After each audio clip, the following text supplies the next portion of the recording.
आप लोगों ने एक बात सुनी है, मजहब नहीं सिखाता आपस में बैर रखना। लेकिन हकीकत तो यह है कि जितने भी दंगे होते हैं, जितने फसाद होते हैं, उन सब के पीछे मजहब ही होता है। और मजहब एक ऐसी अफीम है जो जिसके आगे मानवता मर चुकी होती है।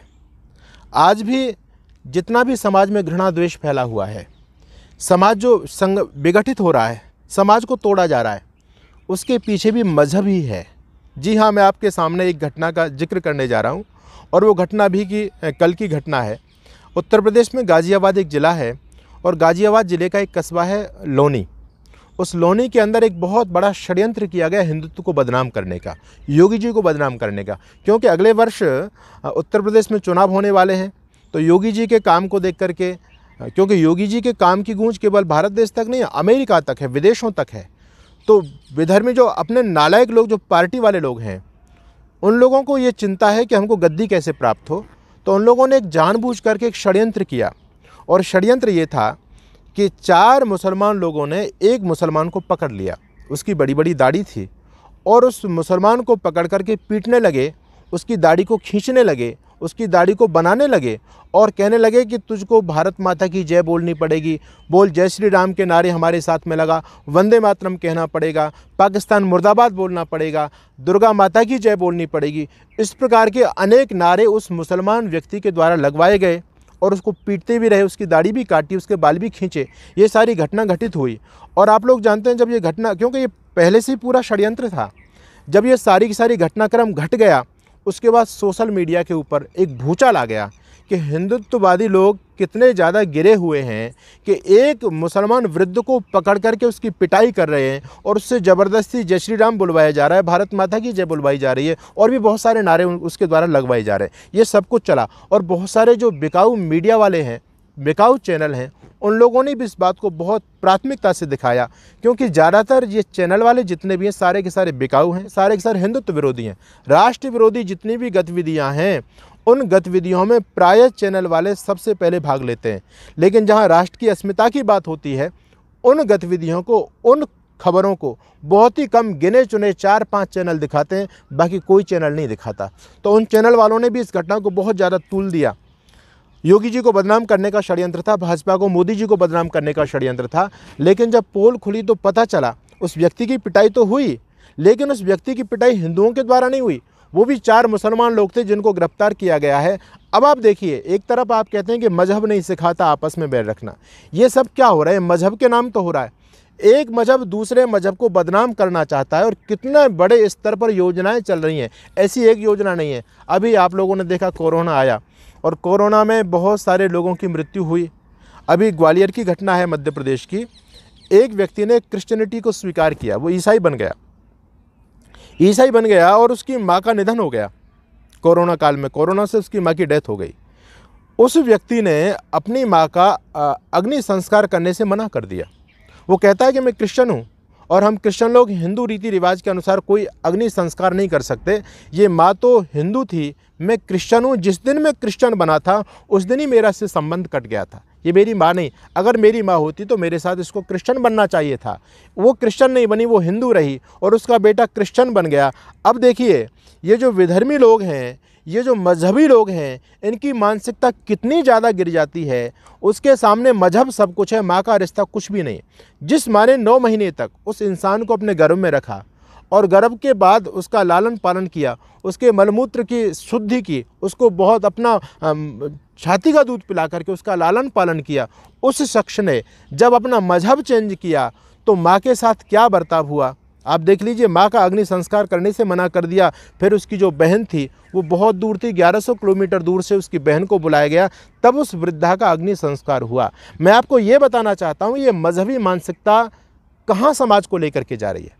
अगर इसी प्रकार से मजहबी लोग धरती पर बढ़ते रहे तो आप यकीनन मानिए कि धरती से मानवता समाप्त हो जाएगी।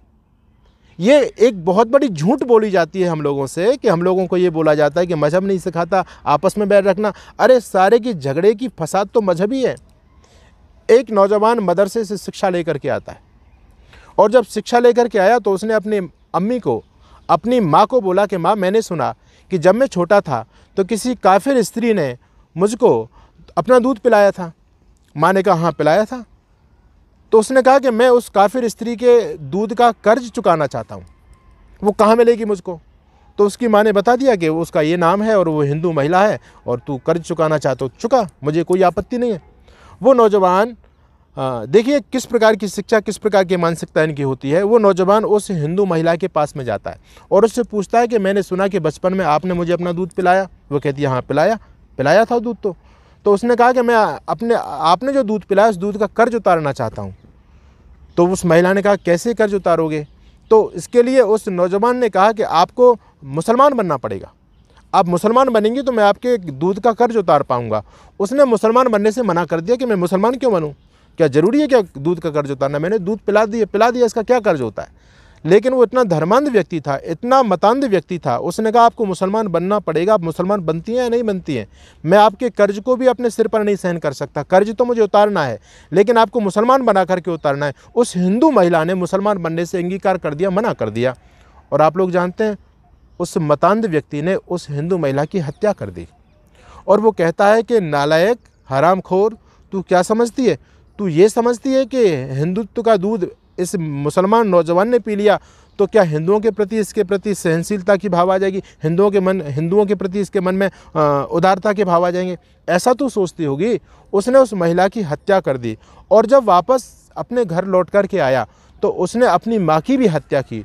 और वो कहता है कि तू बड़ी नालायक है, तूने एक हरामजादी जो काफिर महिला का दूध मुझे पिलवा दिया, मेरी नसों में हिंदू महिला का दूध चला गया, तो ये तो हमारे इस्लाम के बहुत ज़्यादा खिलाफ है, तूने ऐसा क्यों होने दिया।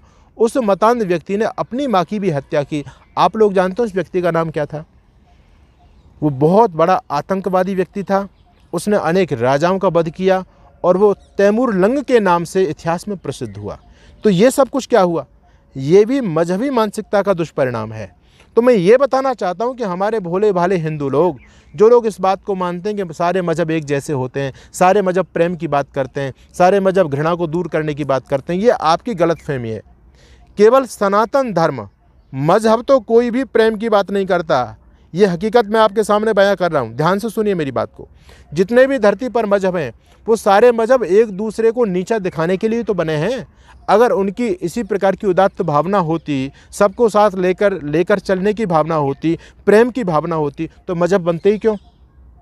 मजहब बना है इसका मतलब पुराना जो मजहब चल रहा था उससे उनसे मत नहीं मिला, उनसे विचारधारा नहीं मिली, इसलिए नया मजहब बन गया। हमारा जो सनातन धर्म है, देखो याद रखो, धरती पर धर्म केवल एक ही है, वो सत्य सनातन वैदिक धर्म है। सनातन धर्म ही धरती पर एक ऐसा धर्म है जो सर्वे भवन्तु सुखना की प्रार्थना करता है, जो सबको मित्र भाव से देखने की बात करता है। बाकी मुसलमान केवल मुसलमान को ही देखना चाहता है, दूसरे काफिर को नहीं देखना चाहता।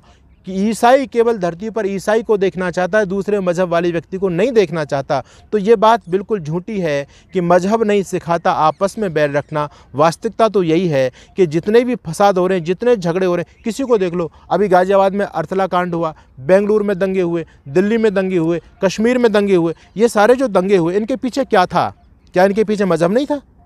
सब कुछ मजहबी दंगे थे और मजहबी मानसिकता इतनी ज़्यादा बढ़ रही है, इतनी ज़्यादा बढ़ रही है। इसी प्रकार से यदि मजहबी मानसिकता बढ़ती रही तो मानवता एक दिन खतरे में आ जाएगी।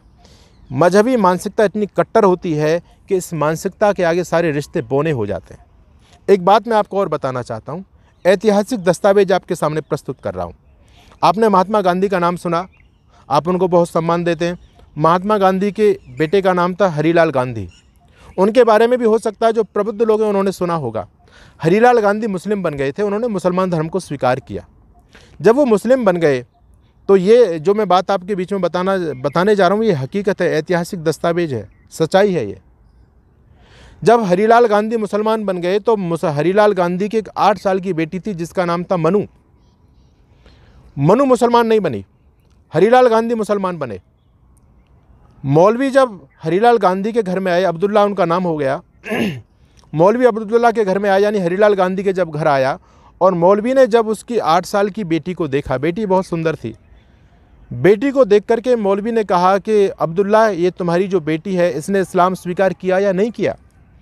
अब्दुल्ला, हरीलाल गांधी कहने लगे इसने इस्लाम स्वीकार नहीं किया। बेटी ने मना कर दिया कि मैं अपने धर्म को नहीं छोड़ूंगी, तुमको छोड़ना छोड़ दो। बाप ने धर्म छोड़ दिया लेकिन बेटी ने धर्म नहीं छोड़ा। अब जब मौलवी आया उसने कहा अब्दुल्ला ये तो बहुत शर्म की बात है, तुम तो मुसलमान बन गए, तुमने मत परिवर्तन कर लिया, लेकिन तुम्हारी ये बेटी है ये तो काफिर है, इसको या तो अब मुसलमान बनाओ या इससे संबंध विच्छेद करो। हरिलाल गांधी जो अब्दुल्ला बन गए थे उन्होंने कहा कि मैंने इसको समझाने का तो बहुत प्रयास किया लेकिन ये मानती नहीं है। तो वो मौलवी कहता है कि नहीं मानती तो आज से इसके साथ आपका रिश्ता बाप बेटी का नहीं है। जो मुसलमान महिला हैं उन्हीं के साथ आपका रिश्ता हो सकता है। अगर ये मुसलमान बन जाती तो आपकी बेटी कहलाने योग्य थी, अब आपकी बेटी नहीं है। हरिलाल गांधी कहते हैं, अब्दुल्ला कहते हैं फिर ये कौन है? बोले ये आपके लिए केवल स्त्री है, भोग की वस्तु है। या इसको समझाइए, अगर इस्लाम को स्वीकार कर लेती है तो ठीक है, अदरवाइज ये हमारे लिए एक माल है। माल, वो शब्द का प्रयोग करते हैं, बोले ये हमारे लिए माल है, तुम्हारे लिए कोई बेटी का रिश्ता अब इसके साथ रखने की आवश्यकता नहीं है। ऐसा भूत, ऐसा ब्राउन बाश उस हरिलाल गांधी का किया इन मतांध लोगों ने, कहा कि ये तुम्हारी बेटी नहीं, ये तुम्हारे लिए स्त्री है और इस्लाम में स्त्री केवल भोग के लिए होती है। या तो ये इस्लाम स्वीकार कर ली तो ठीक है, अदरवाइज इसके साथ में जो है ना ऐसा व्यवहार किया जाए, जिसको ऐसा सबक सिखाया जाए जिसको ये भूले नहीं। और यदि तुम नहीं कर पाओ, तुम्हारे अंदर दया हो तो हम कर सकते हैं इसको। लेकिन देखो जब किसी व्यक्ति के अंदर ये मजहब का भूत सवार हो जाता है ना, तो व्यक्ति कितना गिर जाता है, कितना गिर जाता है। उस हरिलाल गांधी ने, उस अब्दुल्ला ने उस मौलवी की बात को सुन करके उसी दिन रात्रि के समय अपनी बेटी मनु बहन को पकड़ करके उसके साथ दुराचार कर डाला। 8 साल की लड़की थी, उसकी उम्र कोई ज़्यादा नहीं थी। रक्तपात हुआ, रक्तस्राव होने लगा। और ये घटना केवल एक बार ही नहीं, कई बार उस व्यक्ति ने उसके साथ दोहराई। वो बेटी किसको बताए? उसने अपनी दादी कस्तूरबा को सारी घटना बताई। गांधी तक बात पहुंची, ये बात छुपी नहीं, पूरा प्रकाशित हो गई, पुस्तकों में सारी बात आ गई। मेरा कहने का भाव ये, जो घटना मैंने आपको सुनाई है, मेरा कहने का तात्पर्य ये है कि मजहबी मानसिकता कितनी घातक होती है। इस मजहबी मानसिकता के आगे ना कोई बहन है, ना कोई स्त्री है, ना कोई मानवता है, ना माँ है। उनकी दृष्टि में केवल मजहब होता है। तो इस मजहबी मानसिकता से आप लोग बचें। हमारा जो सनातन धर्म है इसमें मातृशक्ति का सम्मान है। हमारा सनातन धर्म तो कहता है कि दूसरे की बहन बेटी को अपनी बहन बेटी समझो। अगर आपसे बड़ी उम्र की है तो उसको माँ के रूप में देखो, अगर आपके बराबर की है दूसरे की बहन बेटी तो उसको बहन के रूप में देखो, और आपसे छोटी है तो उसको बेटी के रूप में देखो। लेकिन ये मजहबी लोग क्या कहते हैं? वो कहते हैं कि स्त्री तो केवल भोग की वस्तु है, और यही हो रहा है। आज इतना बलात्कार क्यों बढ़ रहा है? आज लूटपाट क्यों बढ़ रही है? ये सारी की सारी मजहबों की देन है।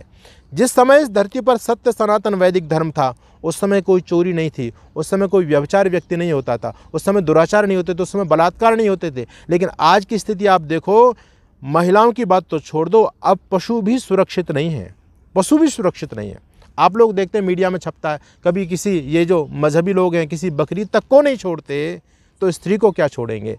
तो मेरा आप लोगों से निवेदन है, इस भ्रम को तोड़ें, इस बात को अपने दिमाग से निकालते हैं कि मजहब नहीं सिखाता आपस में बैर रखना। वास्तव में समाज में जो द्वेष, समाज में जो घृणा, समाज में जो फूट पड़ चुकी है, समाज जो विघटित हो रहा है, इसके मूल में आप जाओगे तो मजहब ही है। हाँ, ये कह सकते हैं कि धर्म प्रेम की बात करता है, धर्म आपस में जोड़ता है और मजहब लोगों को तोड़ता है।